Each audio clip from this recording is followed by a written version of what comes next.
This episode of the podcast is a music album? Music? I'm not really the musical person, but thankfully, our guest today is Christopher Rodriguez, who is exactly that, a music person. He makes his living through music, he custom builds guitars, he's in a band, he does recording, he does road work for people. He is an all-around, little musical troubadour. So it was great to sit down with him and talk about Arctic Monkeys AM. I listened to the album for the first time because I knew I was going to have to do that for the podcast, which is always a great experience because this podcast, and when people pick stuff I haven't seen or I haven't listened to or haven't played, gets to expose me to a little bit more. And it was an album. I've heard some of the Arctic Monkeys stuff before and I've liked it, but Chris had quite a bit to say, and despite the fact that I was not in the best headspace for this podcast and I got rather tangent heavy, Chris was a great sport. So listen to this. I hope you like this. I liked this. And that's what this is. I want to like this. Episode 17, Arctic Monkeys AM with Christopher Rodriguez. That is like why we did this. Like I wanted to make something that was mine that I could like. And I just wanted to bring other people into it. I wanted to have a good time talking to people. And everyone's got a story or some story of something like they really got excited about. And for me, it's like movies and stuff. Because life events, I'm usually like, oh, this is going to fucking blow. I don't want to be like that. I don't want to be pessimist. I've been a pessimist. I've been a good optimistic pessimist my whole life. I'm like, This could be really good. It's not, but it could be really good. And then I get excited about movies, and because I like movies, and there are certain things I get excited about, and then sometimes they don't work out. And when you talk about that stuff to people, they have a story. And then you realize, oh, everyone has this moment where they got really excited about something and it fucking blew. And it's a fun story because there's something really fun and cathartic about talking about shit that sucked. Like you can have a lot of fun talking about something that just did not live up to your expectations. And in your head, you know how you want it to be. And I find that creative people who work creatively, people who want to make films, people who do stand-up comedy, they have a better vision of what they wanted it to be in the first place. Well, it's one of those things like people. I lost my train of thought already. I'm stuck at work at the moment. The more artistic or the more developed you become as like a human being, the more you have a say in things. Like the more jaded you become towards everything. So when you're looking at things and you're hearing about things, you're just like, well, I know how this could be better, but usually it's more just like, fuck it, this is how I want it to be, and everyone else can just like do their thing. That's the one thing I always like. The one thing I always come back to is like, is this just my opinion, or is this something I think actually would structurally make this work better, or is I'm just building it up as my expectation? Right. Like I always like the last question we ask here is always, what would you do differently? Not what did you expect different? Like how would you? And in that reaction, it's like you have to understand that you're like the artist had limitations and all that, and also how many people like with film. Especially in major budget films, so many people worked on them. And it's not just fair to shit on something because so many people put their hard work into it. And while it might not be something you liked in the end, you still have to appreciate all the work that went into it. And then a lot of times it's really not their choice because they're like, well, this is what you have to do, so we hired you to do it. That's what you have to do. Exactly. Like, I never blame a grip for a terrible Zack Snyder film because it's always Zack Snyder. Like, there's a lot of people who worked really hard on it. And, at the end of the day, someone's like, well, this is what I envision. And that guy sits into the editing bay, and that's the final storytelling is in editing. And then, fuck, you're screwed because that one person is a dumbass. So it's really difficult because the more people you get into it, you have a group of designers or a group of graphic arts. They hire different companies to do it. So it's more or less like how many people are doing it because it's just their job and they're just doing it for a paycheck. And then at the end, who is really doing it because that's their vision. It's really, really difficult to say, well, we have a crew of 1,000+ people who are only doing graphic design, and then for them to be like, this is my vision, how many of them are just are on board with that? Yeah, it's how many sous chefs there are and how many ones of master chefs. Right. And, like, sous chefs are just like, I'm just doing this because I want to cook one day. Yeah. No, I totally get it. So, you know we're recording already, right? Welcome to the podcast. Welcome to I Want to Like This. Topher, you want to introduce yourself to people? My name is Chris Rodriguez. Wow. Yeah. Chris? Yeah, because if you add Topher to the end of it, it's Christopher. Oh, that's what that is. Nifty, right? Because I was like, Topher is the whitest name. And then Miguel Rodriguez. And I was like, that is the whitest name followed by the two most Spanish names I've ever heard. Like, we were going over it. And I'm like, this is the only name I have for you because this is our first time meeting. Yeah. But, like, welcome to I Want to Like This. What are we talking about today? Today we're going to talk about, well, the topic of the show is something that you were anticipating it was going to be awesome, and then you were let down. So I was kind of let down by the latest Arctic Monkeys album titled AM. Oh. So we'll be discussing AM. I'm totally down for this.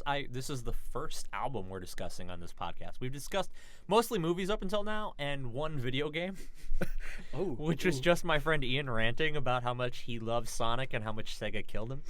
That is I don't even play video. I haven't played video games since 2002, and I can still attest to that. You were pretty smart. You should. Like, everyone's like, we're in this golden age of video games, and I'm like, no, we're in this golden age of about like 20 a year that are good, and then a slew of shit. And that's like, I think that's with every industry. Once it hits a peak, like, there's a bunch of stuff in it that in the world that's pop, and it's the filler, and it's mass produced. Like your Call of Duties and your sports games, which are the same thing every year, just slightly better, just slightly tweaked, exactly. right? It's just how people's tastes go, and when somebody figures out they can make money on it, they're gonna toss as many different but same ideas as possible until somebody latches onto that. And it's the exact same idea with a different exterior. Exactly. It's like pop music. Like, what makes a good pop song has been kind of the same since the birth of pop music. There's like a certain set of melody or beat. Like, there's a cadence to pop songs. 1, 3, 5 major tonalities, and then for the people who want to be cool, we'll just make it major. Hey, T-Swift, have this. Exactly. God damn it, someone who actually has a musical background who could break that down. That's rad. Like, I still love a good pop song. So you say, hey, Taylor Swift, take this. Dude, I'm not going to lie. I like Shake It Off. I'm not going to lie. It's a perfect pop song. It's fun. Well, whenever I see a Taylor Swift photo, I cannot help but put a mustache on it. I'd still do that. Not going to lie. A thin little pencil stash would just make it peachy. No, man, I want her to have the full, like the Che mustache. Let's do this. like basically mine, but about a year from now, right? Yes.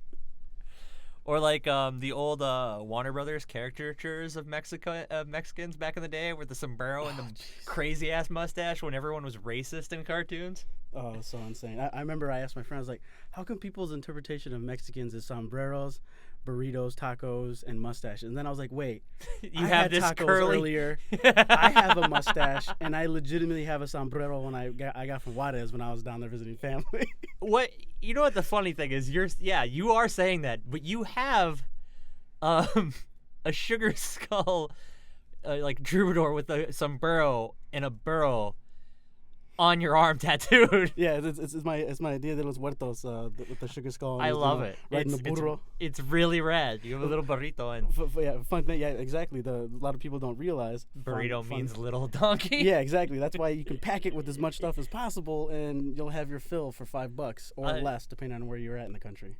I'm all about Los Camales in Chicago. Yeah. Yeah. So when I go to Chicago, food trucks is my thing. Food trucks? Dude, I'm a fat dude, so I love food, but food trucks is cool because I love the aesthetic and the appeal. It's just like going to the movies. Like, people are like, oh, I'll just torrent it or download it. I love going and having the experience of food trucks. I can totally get that. Like, my friend Isaiah takes me to Los Camales, and there's also this place we get tortas on the south side. Dude, that's my shit. That's my right? That's my heart right there. I'll smash a torta. I love a torta. 3 times. But like, it's like one of the few times I'll like cave in and have meat. It's that, and like the only time I ever cave in and have corn is if I'm in Chicago in summer and I'll go to an elote cart. In the corner of the cup, dude. Yeah. I love introducing my friends. They're like, It's the worst thing in the world for you. It's all indigestible like Dairy indispensable products? starch and dairy products. So you're just gonna you're gonna shit, and then it's just gonna be like chunks. So it's liquid in chunks. That's all that's coming out of you. I was raised on that before I was even born, so my innards are like strong like bull. That's bullshit because like my boy is from the South Side. Isaiah is from Pilsen, right? Like that's where he grew up. And he's had elote his whole life, but like he can't process dairy to save his life. 'Cause He's just like those. yeah, right. His grandmother came to this goddamn country, and he just gas and shitting himself, and then corn, and it's like I'm white, and even I can't process that much dairy. Like we invented lactose tolerance. And I'm just like, no, fuck this. This is gonna wreck me. But we're here to talk about AM.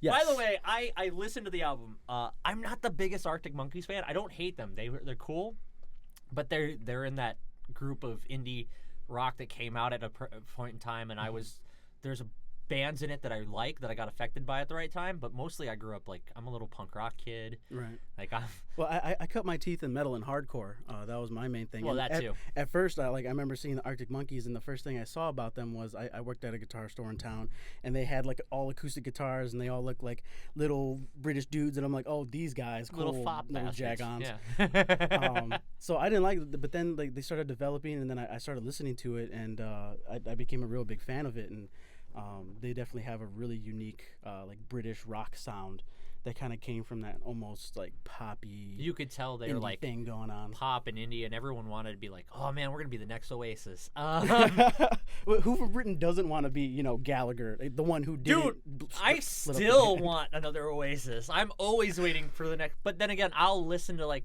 Noel's stuff all the time. Yeah. Or Liam's stuff. I love Liam. Didn't they get together for the Olympics? And the whole time I was like, man, I wonder how much they just want to stop playing and fight each other on the world's swear to biggest God, stage. they got off stage and like got behind curtains and they just beat the shit out of each other. Like they're two brothers that don't really talk because they just like punch each other in the fucking face. They just can't stand each other. No, I get that with family. That should just happen more often so we can get more albums like that. Yeah, their albums were amazing. Like. There's something about a band where they're just gonna kill each other that they make great music. Except when Metallica happens and you get Saint Anger and nobody likes that outcome. Nobody was there. There's a. I have an arguing point. Before we get into, I'm gonna ask you like, where's your experience with music come in? Like, because I want everyone to know what I know already. But like, there's a point I gotta ask you. When do you think Metallica should have stopped? I think. Well, it's one of those things like they're millionaires. Yes. Lars Ulrich's dad was an art gallery. He was an artistic dude, so he was a prick to begin with and passed it down to his son. What an entitled cunt, by the way. Right. It's just like all the big four bands. They really could have stopped late 90s and been fine. Yeah. But it's one of those things when you do it for so long. Like there's that duality of being on tour, say, these dudes only have to do it 50 days a week unless they're doing, 100 plus dates, 200 plus dates. So it becomes a thing like if you stop it, how do you really, it's like the Hurt Locker. Remember at the end, the dude was like, oh, I'm home. And then he's like, I got to go back out. I didn't watch it, but I understand it because I did that in my life. Yeah. Well, not specifically that, but I served in both Iraq and Afghanistan. So I get that, once you get home, you feel like you're better off. But like, the reason I always ask this question to some people who are big on music and metal is, well, I never see it like that because, yeah, you could stop, but I always think the band should stop because there's a certain point where you just have to, like, okay, we can't do what we did before. Let's diverge and see if we make something new. Like, I love Jack White. He's my favorite musician in the world right now because every time he gets bored, he's like, I've done everything we can. And then he makes a new band. He's like, let's see what I can do with these new toys. And, like, the band members are new things for him to play with and play out. Like, there's another Dead Weather album coming out, and he's still doing stuff for himself on his solo, and he's going to do another Rack and Tears album. And it's just like, it's new things to do and new ideas to play with and bounce off other people. And I always wonder, like, man, what would happen if James Hetfield went, nope, no longer part of Metallica, and he just found new kids to play with?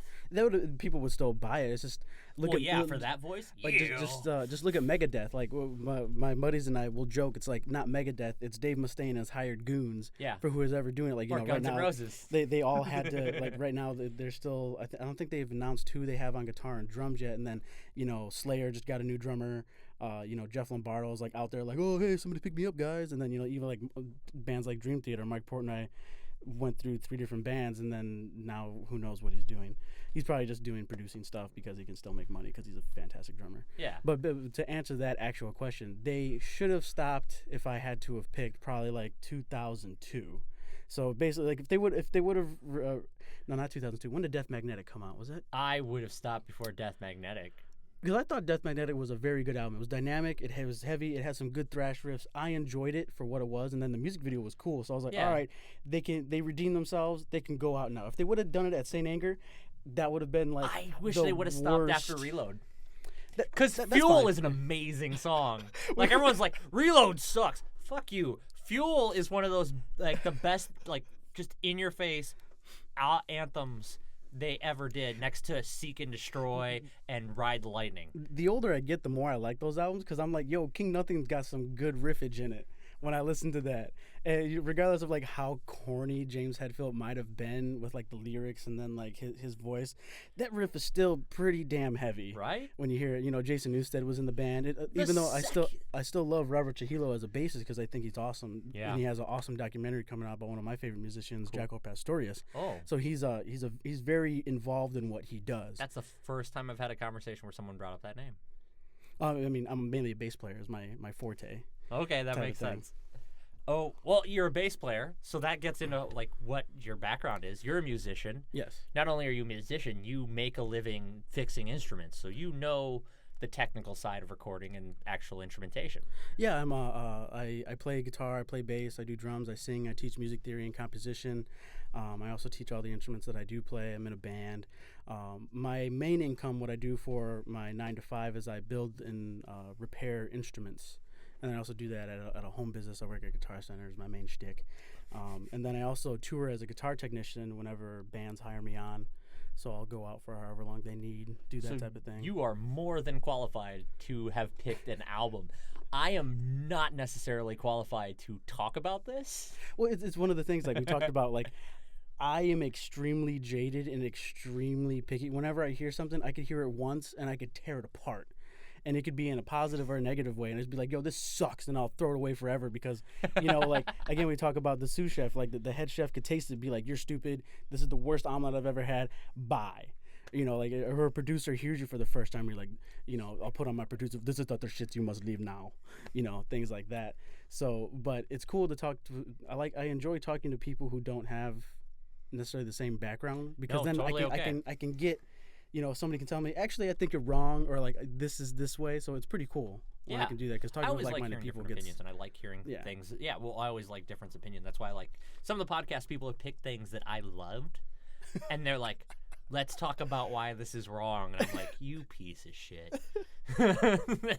and then like I said, the first video game podcast we had it was Sonic, and I'm gonna be honest with you, fuck Sega. Like I grew up Nintendo boy. And I didn't care about Sonic at all. And that's going to kill, like, one of my friends who listens to the podcast. She's going to listen to this, and she's like, Sonic is blah, blah, blah. And she's going to go off on me about the original Sega. Well, it's gonna and kill I'm me just going to be like, doesn't matter, Sonic sucks. Because Sonic is, like, my favorite video game growing up. And that was my friend Ian's, too. So, like, he was very heartfelt and all that, and it was fun to play with. So, tell us, like, why did you get excited? Well, I really like the band, and then...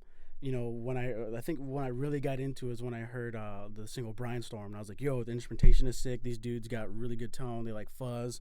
They like a lot of the stuff that I like. So I was really stoked to hear this album because I was like, ooh, they're like older, more mature. Like they're not as worried about their appeal and whatnot. And and critically, the reviews before the album came out were really high. Yeah.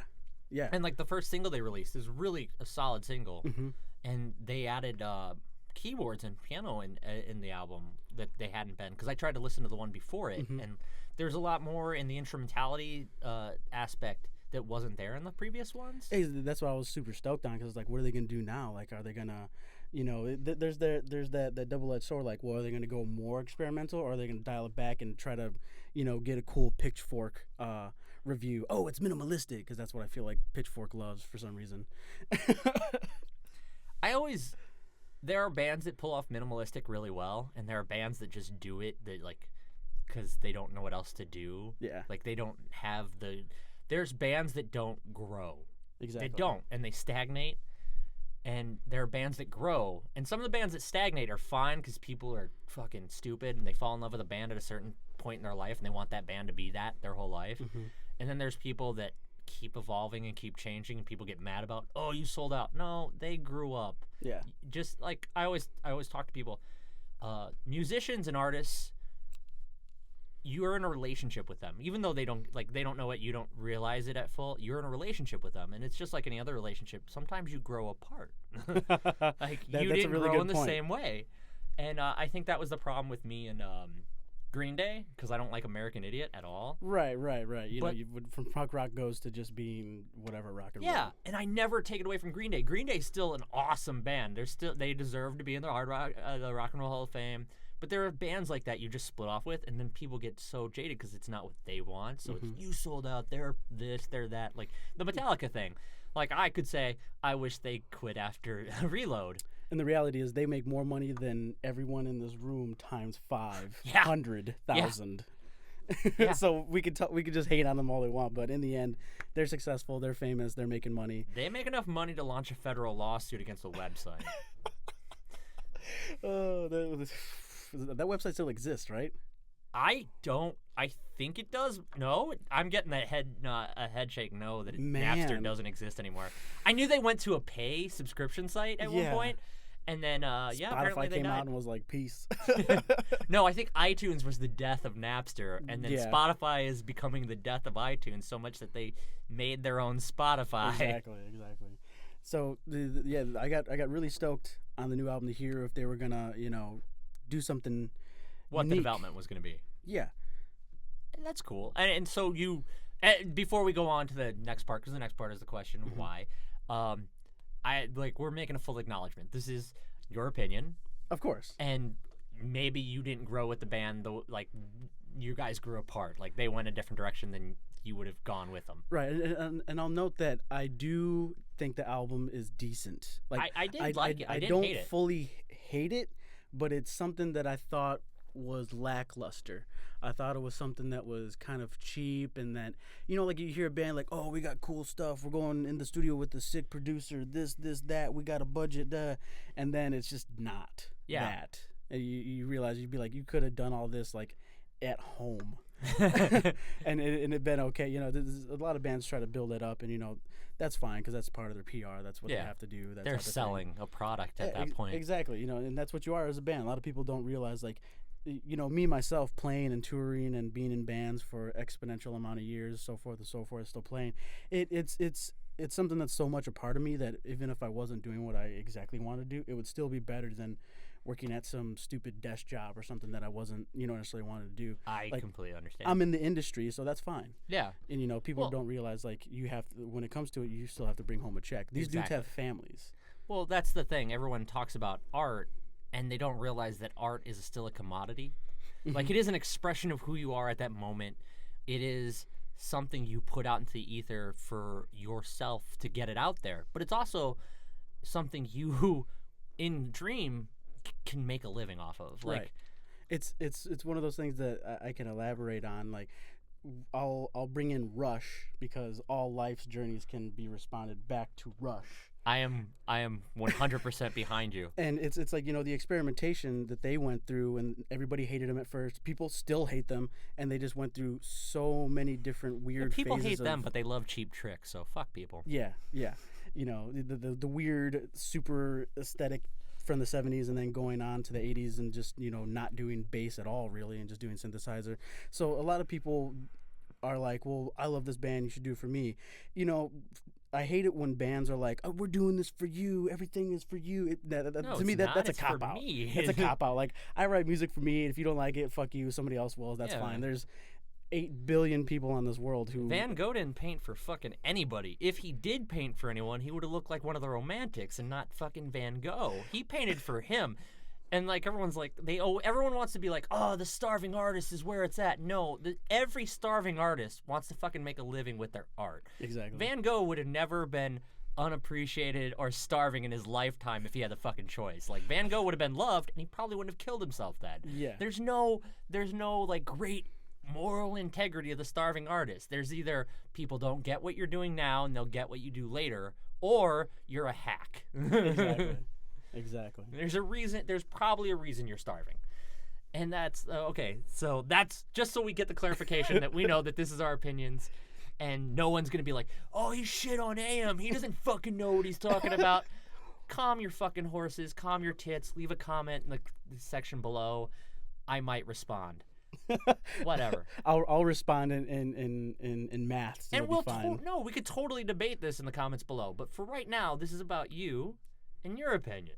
So Chris, yeah. So Chris, tell me why AM does not live up to your expectations. Well, the first thing is like, they released the single, and I was like, oh, that's cool. It's kind of bluesy. It's got this really kind of low, creepy vibe to it. And I was like, man, I hope they don't do what that band. You remember that single "Sweater Weather" from the band Neighborhood? Yes. And I was like, oh, this is a cool song. Let me listen to the rest of the album. The rest of that album sucked. That was like the coolest song on every level, and then everything else literally every other track was just half as good as that. I wish my producer could. I wish you could just see the faces he's making, because he's a sound guy and he loves, like, he's such an indie scene-core kid.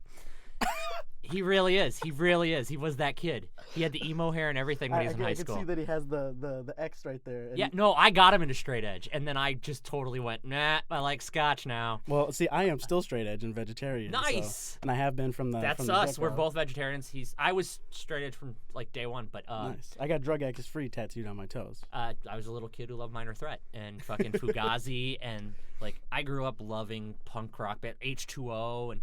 Oh yeah, I just bought their new shirt. The Godzilla says drugs are the real monsters. I know, it's fucking fantastic. I don't do any drugs, but I do drink. Obviously, I became an Irish stereotype. No, fuck you. I took straight edge because my family was alcoholics, and it was a self-realization that I'm not an alcoholic. Right. And I'm totally okay with drinking occasionally and not drinking. Like I haven't drinking in 4 days.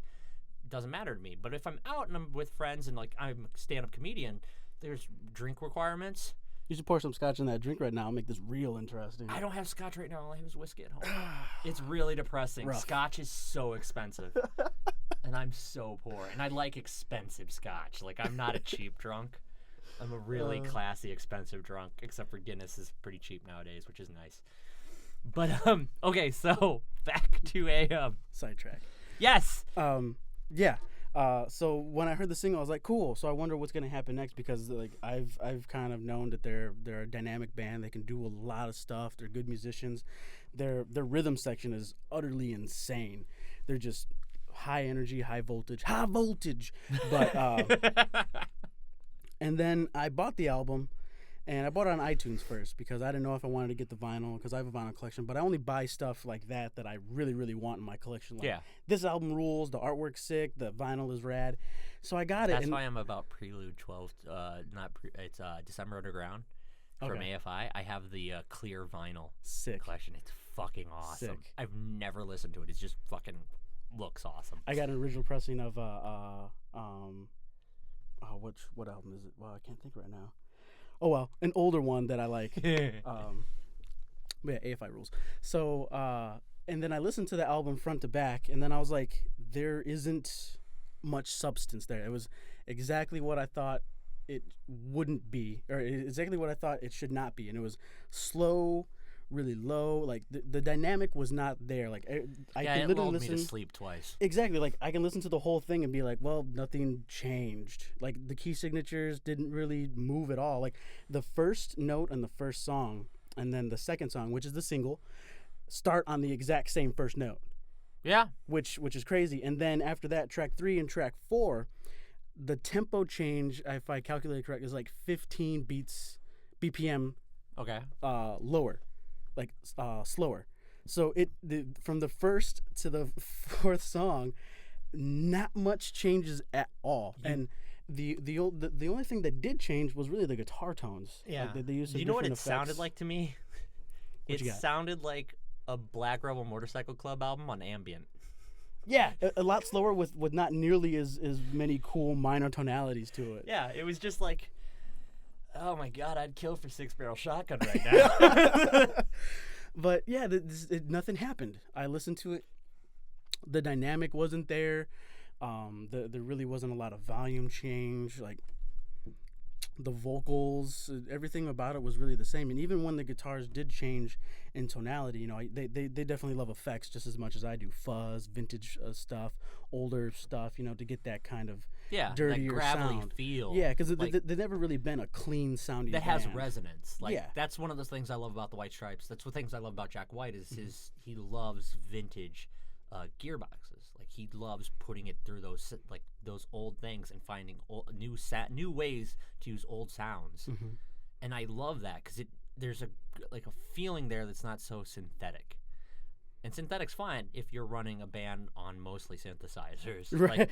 Like Rush has a very synthetic sound. Exactly. But I want that. Like I'm not gonna listen to Tom Sawyer and not expect that sound. Well, see, that's why we always go back to Rush. See, all life lessons can be learned from Rush. We all realize this. Everyone listening should also know this.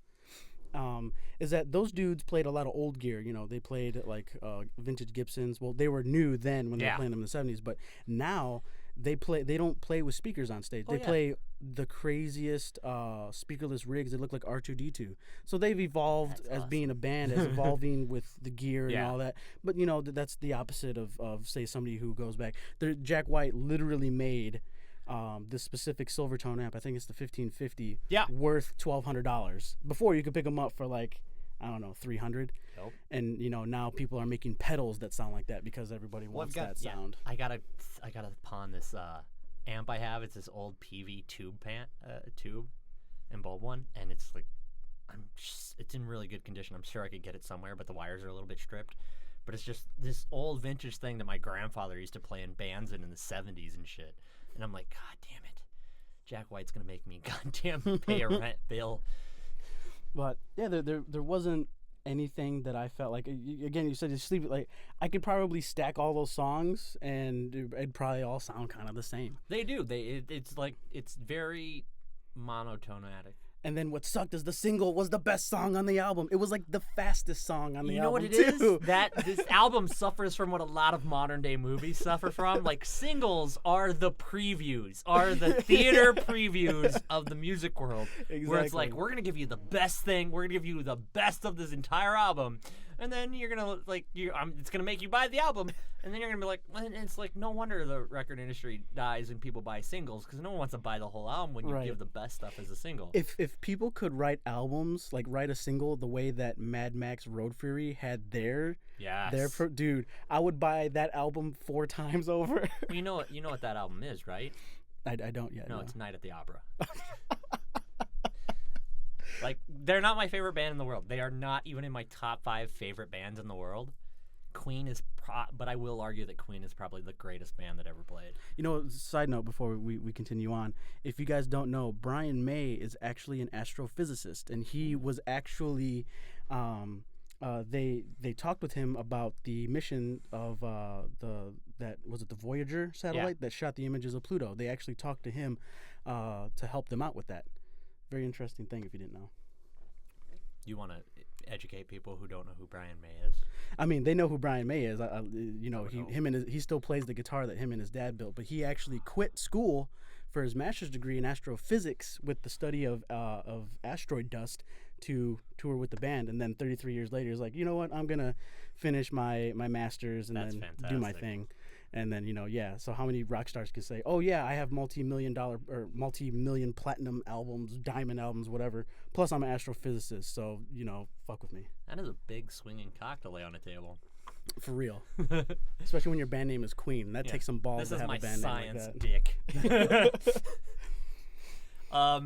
That's us. Okay, so you definitely know why you don't like this album. Yeah. Is there one specific low point for you where you're like, fuck, why? It kind of happened my explanation of track 1 through 4. Once I listened to that, I was like, dude, there's no saving this album. Because even if you could, like, if they would have vamped it up and done like some really cool stuff, some more synthy play, because I felt they did exactly what I didn't want them to do. They did this minimalistic, slow drony thing with no dynamics going on, and the single was the best song on the album. I felt like tempo change wise, tonality, the whole thing. It was just, even if it would have been one of those albums, well, I like this one, I like this track and this track, but the rest of it, nah. Yeah. There's plenty of albums where like 5 of the 10 tracks are great songs. Yeah, and at that point I can be like, yeah, cool, I'll like this album, sure, I'll skip a song or two. I like to argue that for Rocksteady. There's a couple of songs on that album that are really good, and then the rest is like, okay, No Doubt, I see where you're going. I'm going to turn around and listen to your first album, but whatever, because I'll listen to No Doubt any day. I'll agree to that. I mean, the album, No Doubt. I got the first one on wax, and it sounds phenomenal. Right? And Trapped in a Box is the best song they ever did. It is. I don't fucking care what anyone says. Trapped in a Box is phenomenal. You love that song, I can tell. I do. I've seen them in concert. I went to see them in concert. It was supposed to be a triple bill of lady-fronted bands, right? So I was down. I was a senior in high school. And it was supposed to be opening the Distillers. So Brody right off the bat, right? I'm down. Punk rock, hardcore girl. Followed by my favorite band in the entire fucking world, Garbage. Shirley Manson on You are a stage. Garbage. I would never coin you for a Garbage fan. Love Garbage. They touched me 20 years ago, and I've wanted Shirley to touch me ever since. And not just like she does, like she openly. I could talk about this forever, but she messaged me when I messaged them when I was in Afghanistan, and she wrote back to me. And then when I came back home at first, and I wrote back to them. That's awesome. And she wrote back again. That's way sick. Yeah, I understand now. She's awesome. She's not only did I love them since I was a child, because I was a really depressed child, like I'm a really depressed adult. Aren't we all? Right? Like I was really depressed as a child, but once you get to like the reality of what adult is, and then you have like childhood depression, right, and then post-traumatic stress, and then the adult depression, you basically spend every day like, I could go out. It's no big deal. But then Shirley Manson message, you reached out to someone, and Shirley Manson messaged you, and there's the message from Shirley Manson in your box, and it's in your inbox, and it's like, this is the coolest thing. She's the coolest person. I don't care about the world. But she got laryngitis before that concert, right? You want to know who replaced Garbage that night? I'm gonna guess Courtney Love. No, was a dude-fronted band. Really? Mm-hmm. That sucks. Yeah, in 2003 they had a really big single. I can't guess it. It's Good Charlotte. Good Charlotte replaced Garbage. Well, I mean, they're at that point in time they were such posers anyway, so it's fine. I don't know about I think that's honestly who those kids are. Like that's their aesthetic, right? So I'm not gonna shit on them because I hate that hardcore punk rock thing. You're not punk, you're faux punk, dude. Fuck you. Someone's buying the music you love. I get in this problem with comic book fans all the time. They're buying something you love that keeps your artist afloat. So shut the fuck up and don't complain. Like I'm pretty sure those kids in fucking Good Charlotte want a shit ton of Rancid albums. Like, right?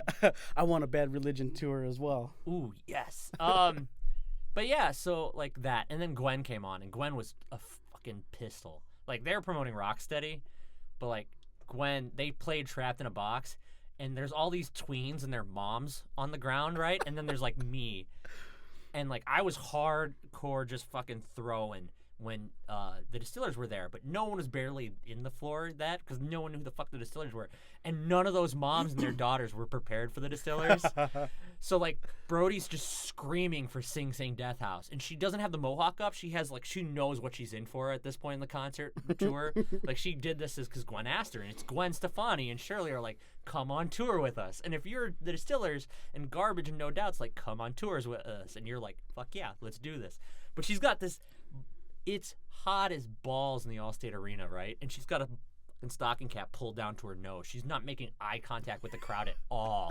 You could not understand how much loathing she had for this crowd of just tween girls who were like, what is this? And here I am just going and yelling, Sing Sing Death House. At the top just of my lungs. rocking all those tweeners training Right? balls off. Fuck them. And then they start playing, and they're like, "Oh, what do you want to hear?" And I'm just yelling at the top of my lungs, "Trapped in a Box." And I don't know if they heard me or someone else yelled it, but she's like, "Fuck it," and they just play "Trapped in a Box." And I lose my shit, and everyone's like, "This is kind of cool." I'm like, "This is awesome. You don't know fucking ska. You can shut the fuck up.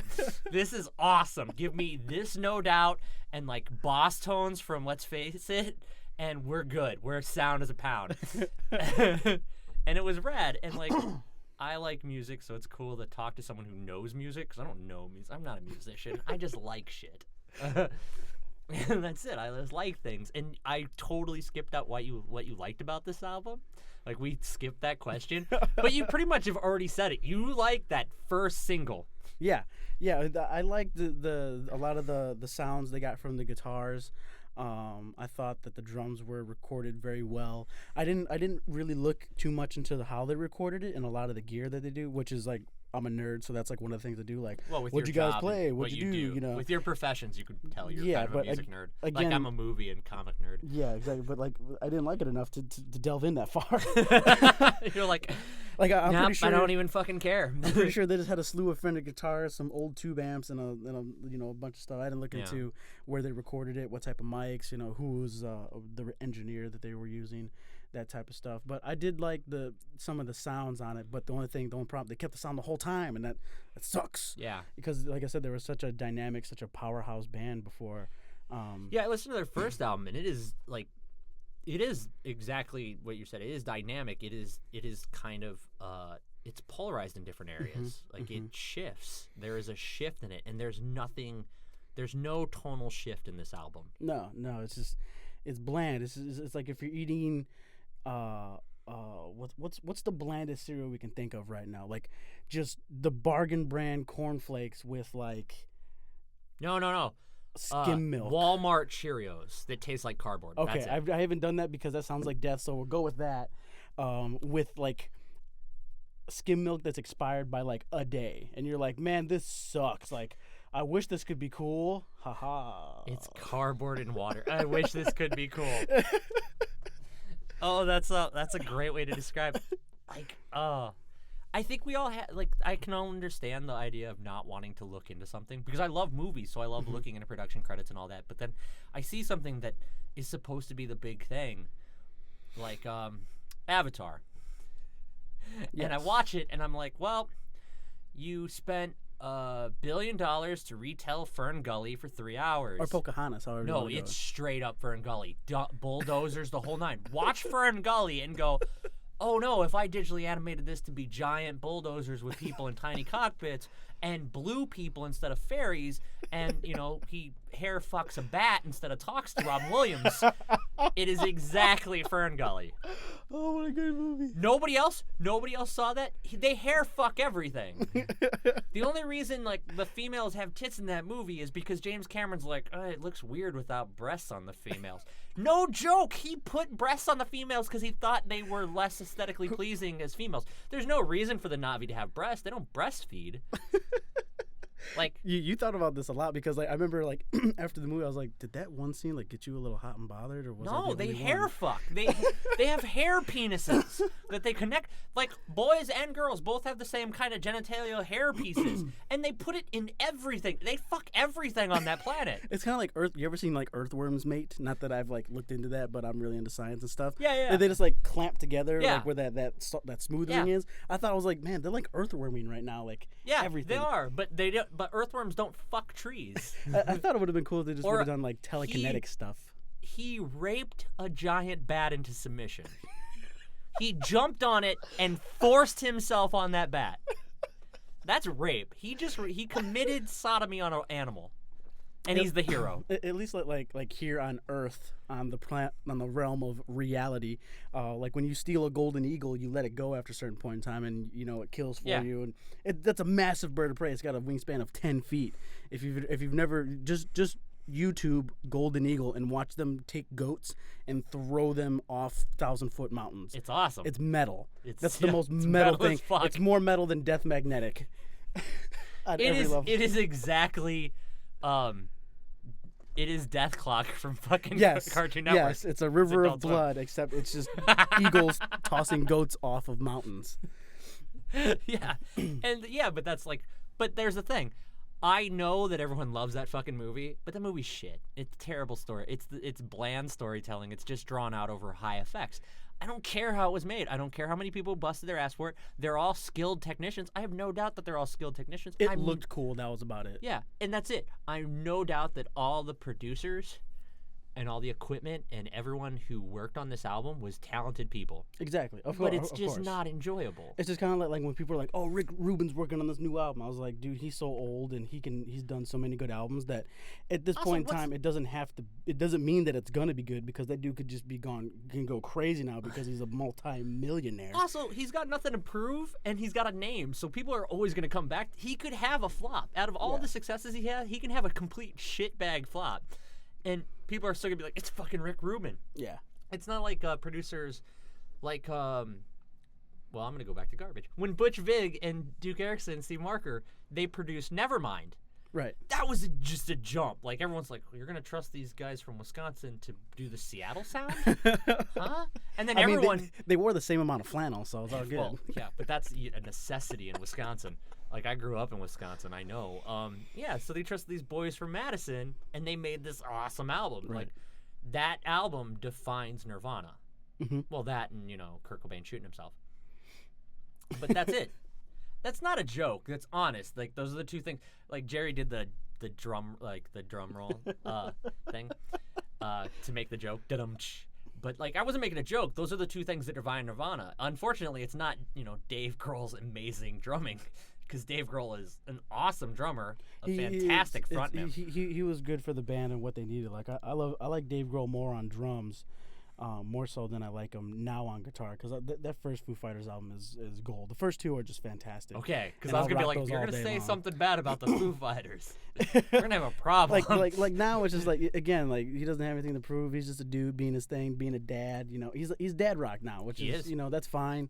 Do what your thing is. The expectation is there is none anymore. I don't think anybody expects anything out of Dave Grohl now, and Dave Grohl can do whatever he wants. And you know what? We'll Except to be an awesome it. Dude who gives to his fans. Yeah, he is exactly. Very he broke his leg, and then he fucking sat in a chair and played the rest of this concert. Like, that's boss. They're also playing Italy too after that video they made. So kudos to that guy. That dude is another side note on that.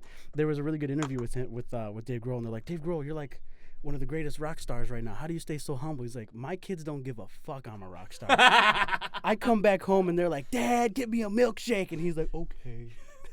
I think that's where everyone's like, oh, people settle down when they have kids. Dude, kids keep you grounded. Especially, I was listening to an interview. Gillian Anderson, who Scully from the X-Files, right? Her daughter, no joke, born after the first season. She's in that when she's preggers in the belly thing. Yeah. That's her actual child. Yep. Like, she did the scene where she's on the boat. She was hugely pregnant and everything. Like, that kid grew up. She's got pictures with Grays when she's like 3 years old. That kid could not give a shit less about the X-Files at all until they're getting ready for the revival. Didn't know it was any cool. Didn't fucking care. But, like, she flipped her fucking lid for Harry Potter.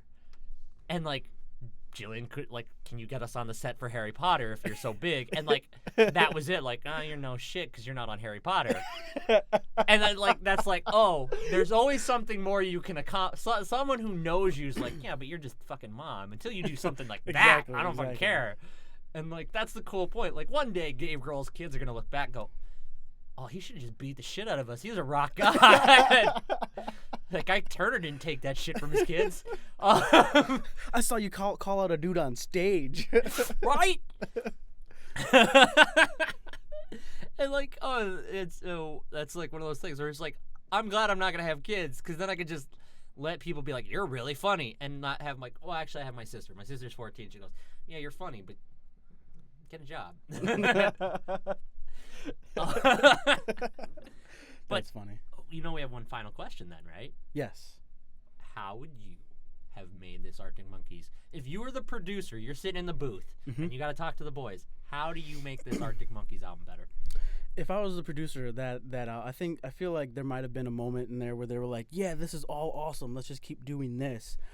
I would have forced them to have written almost an entirely different album, and then with the same concept of being, well, let's do dirtier sounds, let's do a little more minimalistic, but not nearly as much. Like change the tempos, do this, do that, experiment with it. Also, the concept of minimalistic. Minimalistic is about the instruments you actually use. It's about the technology you actually use. Instrument, like this is in fact on that par, but so is Jack White and what he did with the White Stripes. And there are very few lulls in a Jack White album. He changes paces and he goes for it. This just seems like lazy songwriting.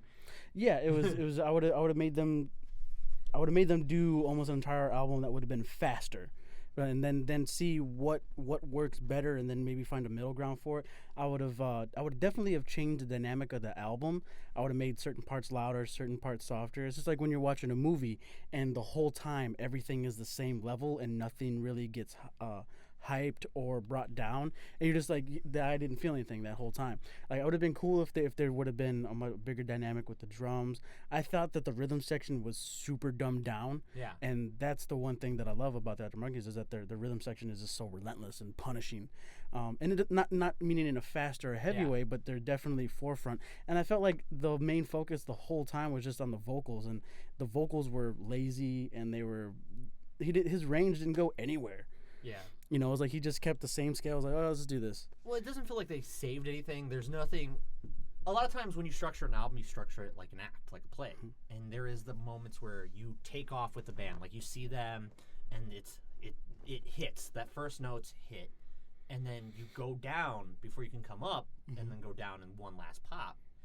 And that's how you structure that waveform and that bell curve for an album. And there's no curve for this album. It's a straight line. Speaking on that, it sounds like the end of an album, the entire album. I can totally agree with that. I just came to that realization right now. But I would have definitely have had more substance. Bigger, louder this, softer this. The guys are fantastic musicians and great songwriters, and I really felt like they didn't really have a lot of that in this one. Like, it was lazy, and I thought they definitely could have put more effort into things that they put too much effort into. Yeah. That didn't sound right. They should have put more effort into stuff that they took away from, and put that effort into other bullshit that didn't make the album sound good. Yeah. So they were just like, it's too monotone, it's too flat, it's the same the whole way through. It's straight up white bread the whole way through. Yeah, because it feels like they did a whole lot of work for a whole lot of nothing. And that's the one thing that I find funny with, like, a lot of albums or productions. They're like, we're doing so much, and then you see it, you're like, this is so little. What was the point? Yeah, you did all of that, and this is what you came up with. It's like, when you stack certain sounds over it, and then you could have just picked the one sound that was that sound instead of going the distance for no reason. People trying too hard to tell a simple story. Yeah. And not get to, like, the beats. Exactly. And it was, there's people out there who ridiculously love this album, and it got amazing critical reviews. Yeah. It shows the most growth as them as artists, and I was like, I don't know about that. If it would have been a synthesizer album, I probably would have been on board with that one, but not so much these days. Yeah. Although synthesizers are making a huge comeback, and I love synth just as much as anybody. I'll tweak LFOs all day long with somebody else in my living room. Nice. But yeah, that's what I would have fixed. I wouldn't have made it like the other albums, but I would have made it to where it wasn't just the same thing. Yeah. There would have been more tempo changes. There would have been a bigger dynamic of sound. Like, if the guitar is gnarly and fuzzy, make it sound that way. Don't compress it to where it sounds the same level to everything else.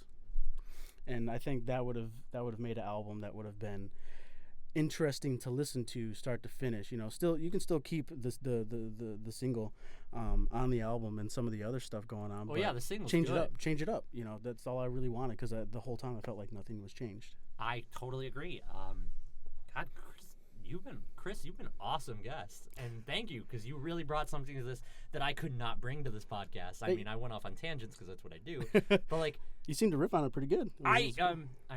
This is what I do. I talk. I'm good at talking. But Chris, this has been awesome. I would love to have you back. And is there anything you want to plug before we leave? I'll plug my band. I play locally in a band called Tundras. You can find us on on Twitter. You can find us on Facebook, on Bandcamp. Just look up Tundras Illinois or Tundras IL. Well, we'll definitely post the links with this. And then I also run a business called XBLC X Guitars, where I do custom builds, and I also do guitar repairs, and that's on Facebook and on Instagram. Cool beans. Chris, this is awesome. Thanks for having me out. It was rad. You're welcome. For everyone here at I Want to Like This, I'm Thomas Sinclair. You can find me on Twitter at @TheTSinclair or on Facebook, The Thomas Sinclair.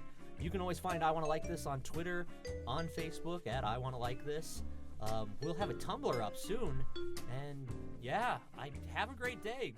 Go pick up an album. Go pick up an instrument. Make something. Have fun. 3, 2, 1.